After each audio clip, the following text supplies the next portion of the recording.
What's up everybody, it's Seth from Fowler Customs, and today I'm reviewing the brand new Ultra Boost 3.0.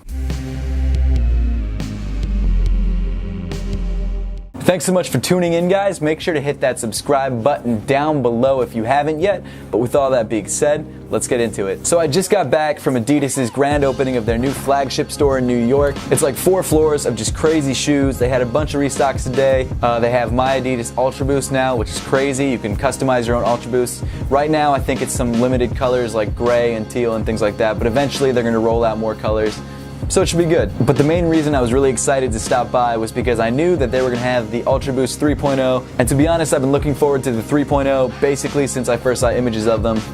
Man, they look great. But as with all my reviews, before we get into the shoes, let's take a look at the box. Of course, because this is an Ultra Boost, you do have your standard Ultra Boost box, which is yellow on the top, purple on the side, with your Boost text around the outside. I got a size 9, my true size, and with Ultra Boost, I really like going true to size. As I've said in other videos, you really should try the shoe on to know what you like personally, but for me, true to size is great. The retail price on these guys was 180 bucks. With tax, it was like 195 or 197, something like that. And of course, this is the standard black colorway. But moving on, here they are, the Adidas Ultra Boost 3.0 in this really dope black colorway. Whenever Adidas releases a new Ultra Boost silhouette, they usually drop the black pair first. With the 1.0s, you had a black shoe with a purple heel counter. With the 2.0s, you also had a black shoe, but it had this odd sort of green and brown gradient on the toe cap. And now with the 3.0s, their first release is this black pair. And to be fair, they did release other colorways with this 3.0 pair today, like a gray pair and a blue pair, and I think Finishland dropped the white pair. But really, this is a pair that I wanted to pick up. But starting off the review, the most noticeable difference between the 3.0s and previous models is this prime knit pattern on the toe box that actually wraps around the outside of the shoe. This time around, you've got this really cool black and almost bluish knit pattern that's actually pretty similar to what they did on the Yeezy 350 1.0s. It's kind of like their linear static pattern that they've been doing a lot. And to be honest, I really like this prime knit pattern. I may even like it more than the 1.0s pattern, which, I mean, that was the original, that was the OG, so I don't know, but there's something about this that I really dig. This prime knit pattern actually does sort of have a raised texture. You can actually feel these lines here on the toe box. Not only that, but one thing you'll notice is that on the 1.0 and 2.0s, they actually have these perforations on the toe box, which the 3.0 doesn't actually have. This toe box actually looks just like a solid knit pattern. There aren't any perforations on the toe box at all, and from what I can tell, nowhere else on the shoe. I do really like how it's not just a solid black, you've actually got some bluish gray woven in. That actually reminds me a lot of the 1.0, which had a very similar sort of color scheme. Moving back on the shoe, you've got the other noticeable difference between this 3.0 and the previous models, and that difference is that the cage is slightly transparent, so you can sort of see through it. It kind of looks like a dark smoke gray, but if you hit it with just the right light, it almost has like a yellowish brownish tint to it. But other than the color, the actual shape of the cage is exactly the same. Just like the 2.0, the entire upper is made up of prime knit. On the 3.0s, as I've mentioned, the linear pattern actually extends from the toe box up to the tongue and then towards the midfoot of the shoe. On the heel, tongue, and the tip of the toe area, these lines sort of turn into more of a dot pattern. Something that I've noticed is that on this ankle area here, where the lines turn into the dots, it actually kind of looks like the American flag a little bit.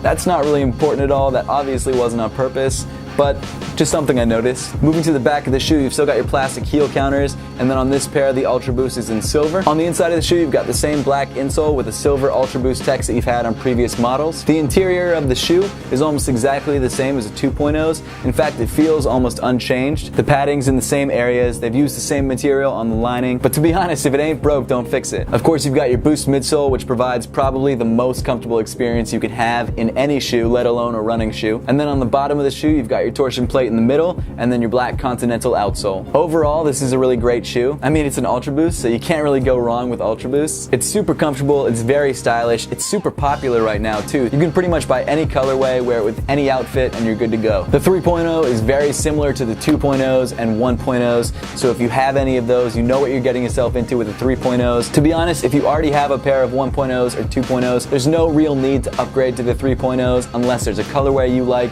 or you really dig this prime knit pattern. It's a very similar shoe. For me, the reason that I picked this up is because I didn't have any of the other standard black Ultra Boosts, and I really dug this prime knit pattern. I'm gonna put out a comparison video between the 1.0s, 2.0s, and 3.0s in the next couple days, so make sure you're subscribed so you can check out that video as soon as it drops. Now that we've got the review out of the way, let's throw these guys on feet and see how they look.